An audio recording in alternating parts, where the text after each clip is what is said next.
On the coldest Christmas night, I stood on the street holding my grandfather's shaking hands, while my parents locked the door and said, "Take your useless old man and get out." I didn't cry. But Grandpa whispered something that changed my entire life. "Lona, they have no idea who they just threw away." Lona had always tried to believe the best about her parents. She thought their harsh words came from stress, not cruelty.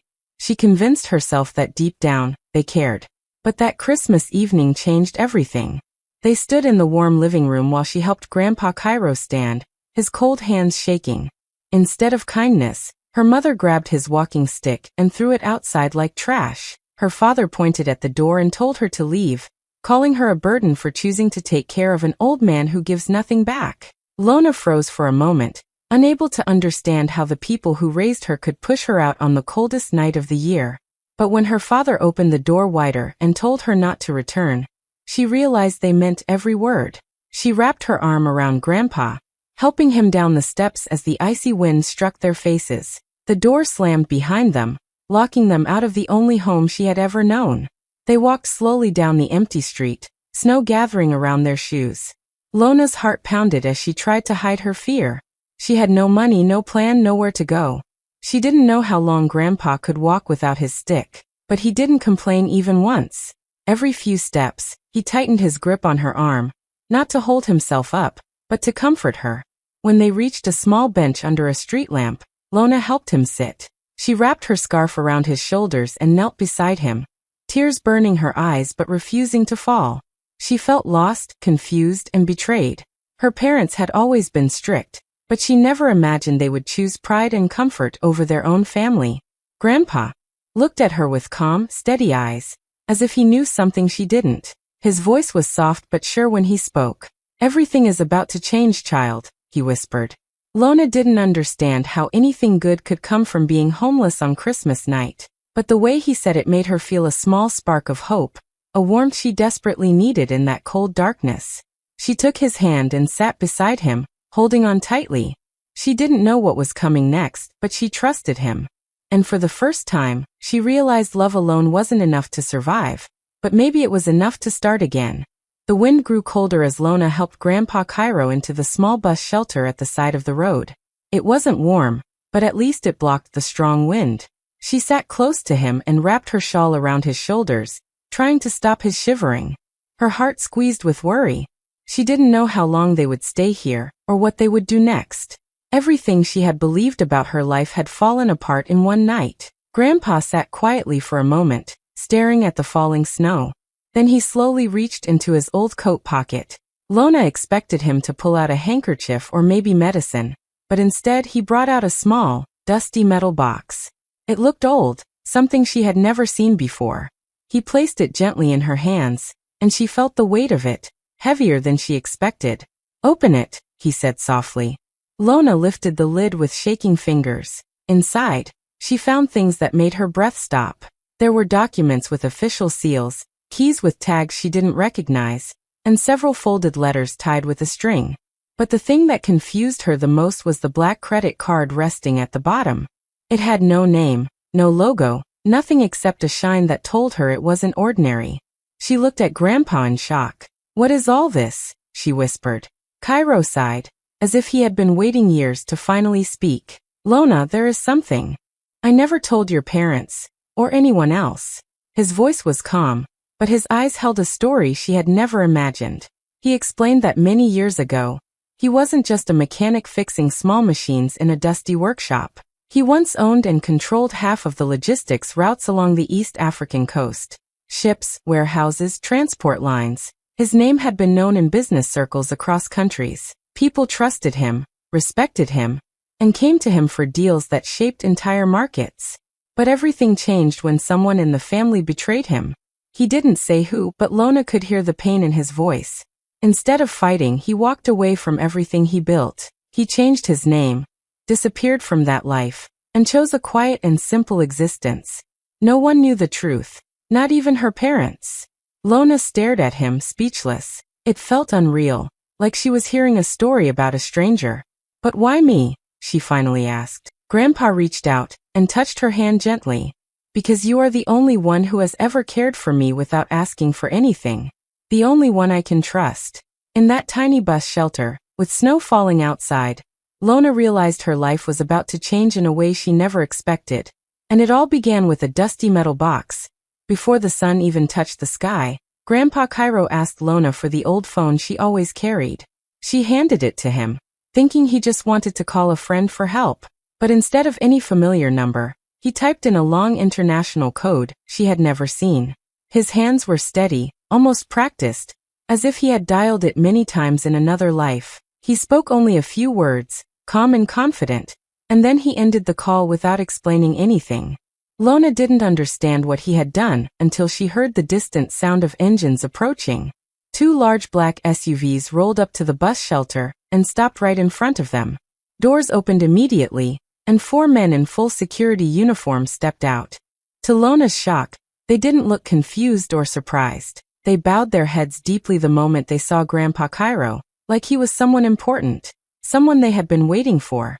"Sir, we came as soon as you called," one of them said. Lona couldn't breathe for a moment. She had never seen anyone treat her grandfather this way. She watched as they gently helped him into one of the SUVs, and then opened the other door for her. She climbed in, still trying to understand how the man she thought was a simple retired mechanic suddenly had people rushing to serve him in the middle of the night. The drive was quiet and smooth, taking them into the wealthiest part of the city. When they stopped in front of a grand hotel, the staff recognized Cairo instantly. Without asking a single question, they escorted him inside. As he walked through the lobby, employees hurried to stand straight, greet him politely and clear the way. Lona followed behind him, feeling like she was in a dream she didn't ask for. At the reception desk, Cairo handed over the black credit card from the metal box. The manager's eyes widened slightly when he saw it. With just one swipe, everything changed. Entire floors of the hotel were immediately reserved for him. No booking, no checking, no delays. It was like the building itself had been waiting for his return. They were taken to a suite bigger than Lona's whole house. Soft lights, warm blankets, and comfortable chairs replaced the cold bus shelter from just an hour ago. Lona stood near the window, staring at the city lights below, still trying to understand how her world had turned upside down so quickly. She looked at Grandpa, who was now resting comfortably on a plush sofa. For the first time, she realized the truth. Her parents had pushed out the wrong people. They had thrown away the only man who could open doors they didn't even know existed. And now, for the first time in her life, Lona was stepping into a world her parents could never imagine. Lona sat in the grand hotel suite, still wrapped in the warmth she had never known before. The night outside was quiet, but inside her mind raced. She could feel the power that came with the life Grandpa Cairo had revealed, but she also felt a strange calm. She thought about her parents, the cold door, and the street they had forced them onto. Her anger wanted to flare, but she took a deep breath and turned to Grandpa. "What do we do now?" she asked softly, her voice steady despite the storm inside her. Cairo looked at her with calm eyes. "Not revenge," he said. "We are not here to hurt anyone for the past. We are here to give justice, to show what is rightfully ours." His words sank into her like fire warming frozen bones. Justice, not anger. Something she could understand and respect. He handed her a folder thick with documents, contracts, and business licenses. Lona opened it slowly. Every page was a key to something incredible. Shipping lines running along the East African coast, export companies trading goods across countries, real estate in prime cities, and 5 massive warehouses spread across Kano, Lusaka, and Maputo. She traced her fingers over the contracts, realizing these weren't just numbers or pieces of paper. They were lives, livelihoods, and fortunes. For years, Lona had been told she was a burden, someone who couldn't contribute, someone who wasted her time and energy on her grandfather. Now, the same hands that had cared for a shivering old man were signing documents worth millions. Every signature, every stamp on the contracts, made her feel a new kind of strength. She wasn't just a caretaker anymore. She was part of an empire. Grandpa watched her quietly, a small smile on his lips. "This was never about money, Lona. It was about proving who we are and showing the world our worth. You are ready to carry this forward." Lona felt a thrill she had never experienced before. The fear and humiliation her parents had caused her melted away. As she realized that power was not about anger or revenge, it was about control, knowledge, and the ability to make decisions that mattered. That night, she stayed up long after the city lights dimmed. She went through contracts, asked questions, and learned the workings of a world she had never imagined. For the first time, she felt seen, respected, and strong. The girl her parents had thrown out onto the street was now holding the keys to a vast empire. She smiled at Grandpa, her heart full. The world was no longer something that happened to her. She was ready to shape it. Her parents woke the next morning thinking Lona had simply gone to stay with an aunt or cousin for the night. They didn't imagine she had no place to go. And certainly not that Grandpa Cairo had plans far bigger than they could ever understand. For the first few hours, they felt relief, even smugness. They told each other she would come back, probably empty-handed and humbled, like she always had been. But the rumors started quickly. Neighbors whispered about black SUVs driving through the streets in the middle of the night. People said the same SUVs picked up Grandpa Cairo, and a young woman who matched Lona's description. Some said the security guards bowed to him, and hotel staff immediately opened entire floors for them. Her father scoffed at the stories. "Nonsense," he said. "That old man isn't worth more than a few small savings." Her mother nodded, forcing herself to laugh. "Lona? Rich? Don't be ridiculous. She's nothing without us." But the whispers grew louder. Every few hours, a new neighbor seemed to know more. How Lona had been seen signing documents, how the hotel staff treated them like royalty, and how Cairo's black credit card bought anything he wanted. Their laughter started to fade. Doubt crept in. Could it be true? Could the man they had scorned actually have wealth beyond imagination? Then came the final blow. They were in the kitchen, arguing about what they should do, when a breaking news alert flashed on their television. The screen showed a photograph of Lona standing confidently beside Grandpa Cairo in a sleek office, a city skyline behind them. The headline burned across the screen in bold letters. Care Group, CEO appoints granddaughter as successor.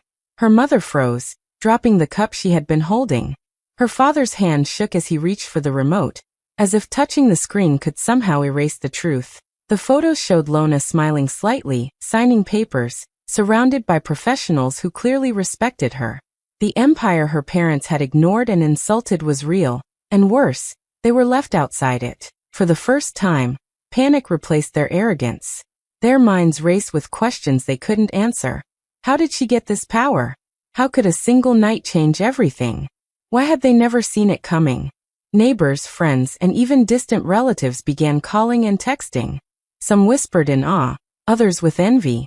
The news spread fast, and soon every person who had ever doubted Lona's worth now had proof that she and Grandpa Cairo had risen far beyond anything her parents could imagine. The parents, who had thrown her and the man she loved out into the cold, now realized the weight of their mistake. But it was too late. Lona had already stepped into a world they could only watch from afar. A week passed, and Lona's parents were still trying to make sense of the news. Their worry had turned into curiosity, and curiosity into hope. Then one morning, a thick envelope arrived at their doorstep. It was heavy, elegant, and perfectly addressed in a hand they didn't recognize. Her mother tore it open with excitement, expecting an apology, an invitation to visit, or perhaps a chance to patch things up. Her father peeked over her shoulder, adjusting his tie, already imagining the smiles, the gifts, maybe even some money to show that they still cared. Inside, the letter was simple, but the words carried a weight they didn't understand. It was an invitation to a Christmas appreciation dinner, held at the grandest ballroom in the city. The elegant card hinted at celebration, warm greetings, and the kind of night they had only ever dreamed of attending. Lona's handwriting was neat, polite, even charming. Her mother smiled, her heart softening. "Maybe she wants to forgive us," she whispered. Her father nodded, brushing off the lingering doubt. "Yes, it's Christmas. We'll go. Perhaps she's finally ready to forget everything." They spent the next few days preparing. They bought new clothes, polished their shoes, and rehearsed smiles and apologies they planned to offer. The thought of reconciliation filled them with warmth. Maybe this night would erase the memory of the cold street, the harsh words, and the humiliation they had caused. Maybe they would finally feel proud of their daughter. On the evening of the dinner, They arrived at the grand ballroom, glancing around in awe. The chandeliers sparkled like 1,000 stars, and the air smelled of flowers and fine food. They imagined Lona waiting for them with open arms, ready to embrace them, ready to give them the warmth and attention they had longed for. Their excitement grew with every step they took toward the entrance. They had no idea. The smiles on their faces hid nothing from Lona, who had orchestrated this night perfectly. She knew exactly what they expected. Apologies, gratitude, maybe even gifts. But the truth was far different. This dinner was not about reconciliation. It was about revelation, about showing them the consequences of their choices, and about proving that the girl they had once thrown out had returned stronger, wiser, and unstoppable. As they entered the ballroom, unaware of what awaited them, Lona and Grandpa Cairo were already there, ready to reveal the truth. Their parents thought they were walking into a simple Christmas celebration, but in reality, they were stepping into a moment that would forever change their lives, exposing their mistakes in front of everyone, in the grandest way possible. The ballroom was filled with people dressed in their finest clothes, the chandeliers reflecting light like 1,000 stars. Business leaders, politicians, and wealthy families moved around, whispering and shaking hands. Suddenly, everyone stopped when Grandpa Cairo entered. Heads bowed, and people whispered his name with respect and awe. Lona's parents froze, their smiles fading as they tried to understand what was happening. They had expected a simple Christmas dinner, a chance to patch things up, not a display of power that left them invisible. Cairo walked slowly to the center, his presence calm but commanding. Everyone followed his lead, turning to face Lona as he gestured gently. The room went quiet, and all eyes were on her. Her parents looked at her, confused at first, then slowly horror replaced their confusion. The little girl they had once dismissed as a burden now stood tall in front of the most influential people in the city. Grandpa Cairo leaned toward Lona and whispered, "Would you like to say a few words?" She straightened her shoulders, looked around at the crowd, and felt a rush of calm power. Her parents' faces were pale, their mouths opening and closing as if trying to speak, but no words came. Lona's voice was clear and steady. She told the room how her parents had thrown her and Grandpa out on a cold Christmas night, accusing her of being worthless. She described how they had humiliated the man who had quietly paid their debts, funded their home, and ensured they never went hungry.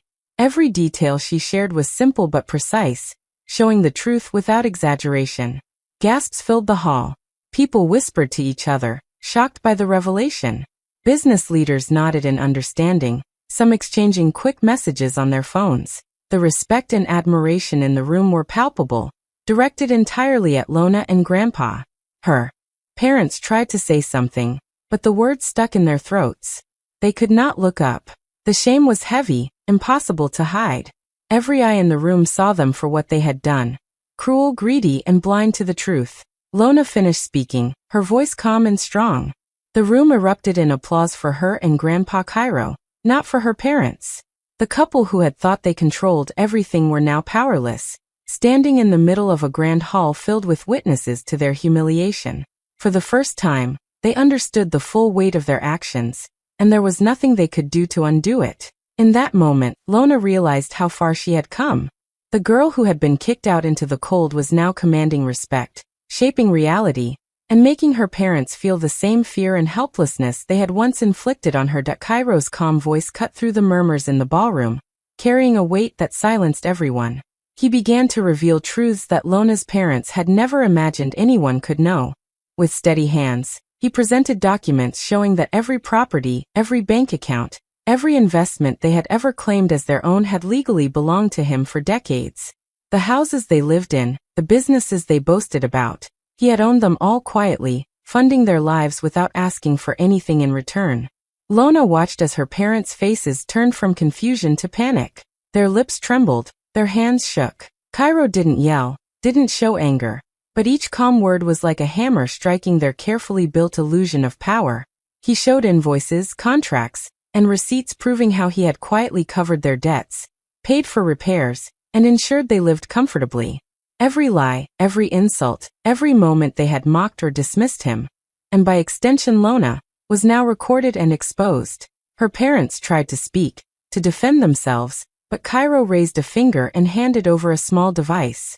Lona pressed play. The sound filled the room. Her mother telling her to take her useless old man and leave, her father pointing at the street and telling them they were nothing. The recordings captured their cruelty in perfect clarity. People in the room winced. Some whispered to each other.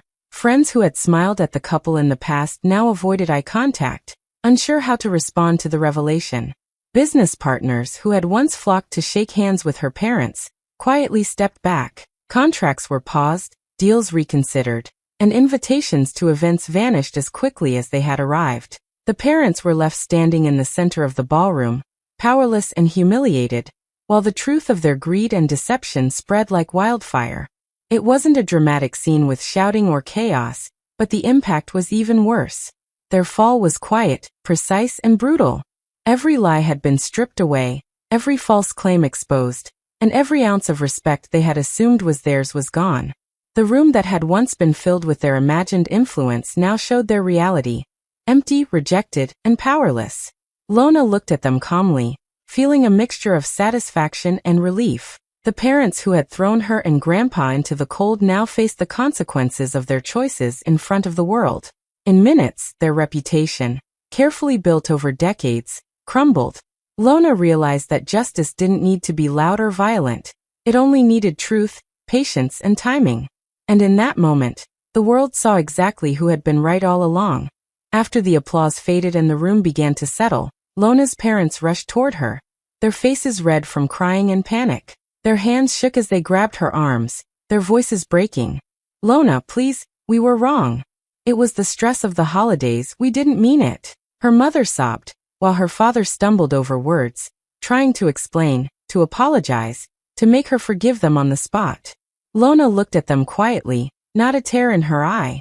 All the anger, all the pain, all the humiliation they had caused her and Grandpa Cairo over the years had come and gone. She could feel the power in her calmness, the satisfaction in simply standing tall while they begged for mercy. She listened to their excuses, their lies, and their desperate pleas, but she said nothing at first. Finally, she spoke, her voice steady and clear, cutting through their panic like a knife. "You taught me something," she said, her eyes never leaving theirs. "You taught me how to open a door and walk away." The words were simple, but they carried the weight of every insult, every shove, every harsh word they had ever given her. She had learned the lesson they never meant to teach, and now she was using it on them. Without another word, Lona turned and walked toward the exit of the grand ballroom. Security guards, discreet but firm, stepped in behind her parents.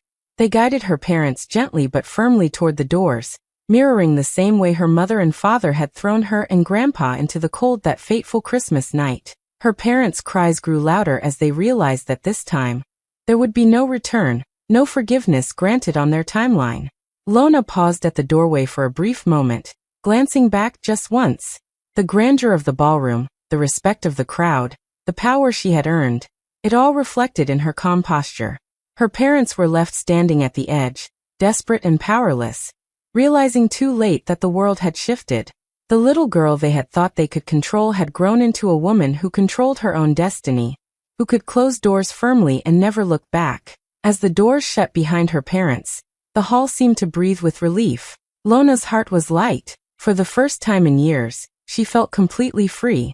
The final door had closed, not with anger or violence, but with dignity and precision. She had walked away, just as she had learned, leaving her parents to face the consequences of their choices, and stepping into a future she would build entirely on her own terms. Months passed, and life settled into a rhythm that Lona had never imagined. She didn't need applause, stages, or charity openings to prove her success. Every day, she walked through the headquarters of the empire she now owned, the building buzzing with activity, employees moving with purpose, deals being signed, and shipments being coordinated across countries. Grandpa Cairo's hand was always in hers, steady and warm, a constant reminder of the journey they had taken together. Grandpa had a new home now, a comfortable place filled with warmth, light, and safety. A doctor visited regularly, making sure his health was cared for, and Lona often watched him laugh and share stories as if the past hardships had never existed. The man who had once been pushed out into the cold by his own family now lived with dignity, comfort, and peace, the life he had deserved all along. Lona's parents remained distant, their attempts to reach her dwindling after their public humiliation. She had never sought to destroy them. She understood the power of consequences. Instead, she simply let them face the results of their actions. Silence replaced anger, distance replaced fear, and every decision they had made that night came full circle. The world had shifted, and she now stood at its center, strong, respected, and unshakable. Each morning, as she walked through her offices, Lona saw the proof of what she and Grandpa had built. Employees greeted her with respect, business partners consulted her advice, and letters arrived daily from people seeking guidance or partnership. She had transformed her pain and rejection into a life full of opportunity, influence, and stability. And every Christmas, without fail, Lona would pause with Grandpa by the window, looking at the city lights and the life they had built together. She would squeeze his hand and whisper the same words that had carried them through the darkest night. They threw us out, but they put us exactly where we were meant to rise. It became their quiet tradition, a reminder that the cold street and closed doors were not the end, but the beginning. Every hardship, every insult, every moment of rejection had led them to exactly where they were supposed to be. Lona had found more than wealth or power. She had found justice, dignity, and the true meaning of family. In the end, the life they thought she didn't deserve was hers in every sense. Full, strong, and untouchable, built on patience, courage, and the unbreakable bond with the grandfather who had never given up on her.